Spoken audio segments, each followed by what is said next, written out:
உங்கள் தந்திவன் தொலைக்காட்சியில் சின்ன திரையின் சிங்க பெண்கள் மாலை 7 முதல் 8 மணி வரை காணத் தவறாதீர்கள். ஜெயலலிதாவுக்கு இருந்த பெண்கள் ஆதரவு தற்போது முதல்வர் ஸ்டாலினிடம் திரும்பி உள்ளதாக தெரிவித்த திமுக மாநிலங்களவை உறுப்பினர் ராஜேஷ்குமார் விஜய் கட்சி ஆரம்பித்திருப்பதையும் விமர்சித்துள்ளார். ஒரு காலத்திலே அம்மையார் ஜெயலலிதா அவர்கள் இருந்தார்கள். தொடர்ந்து பெண்களுடைய ஆதரவு ஜெயலலிதாவுக்கு இருந்தது. இது யாரும் மறுக்க முடியாது. இப்பொழுது ஜெயலலிதாவுக்கு அப்புறம் பெண்களுடைய ஆதரவு யார் பக்கம் திரும்பியிருக்கிறது என்று சொன்னால் முழுக்க முழுக்க தலைவர் தளபதி மு க ஸ்டாலின் அவர்கள் பக்கம் தான். ஜனங்க பேசுறாங்களே இல்லையா, அவர்தான் மூச்சுக்கு முன்னுதர விஜய் விஜய் விஜய்க்காரு. நீங்க சொல்ற மாதிரி எல்லாம் யாரும் அந்த அளவுக்கு எல்லாம் பேசல. கொஞ்சம் வச்சுக்கோங்க. இது என்ன வருஷம்? 2024.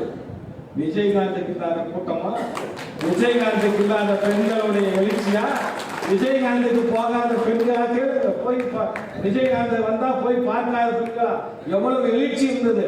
ஆனால் அந்த கட்சியினுடைய நிலைமை என்ன? நீங்கள் நினைப்பது தவறு. உங்கள் தந்திவன் தொலைக்காட்சியில் சின்ன திரையின் சிங்க பெண்கள் மாலை 7 முதல் 8 மணி வரை காணத் தவறாதீர்கள்.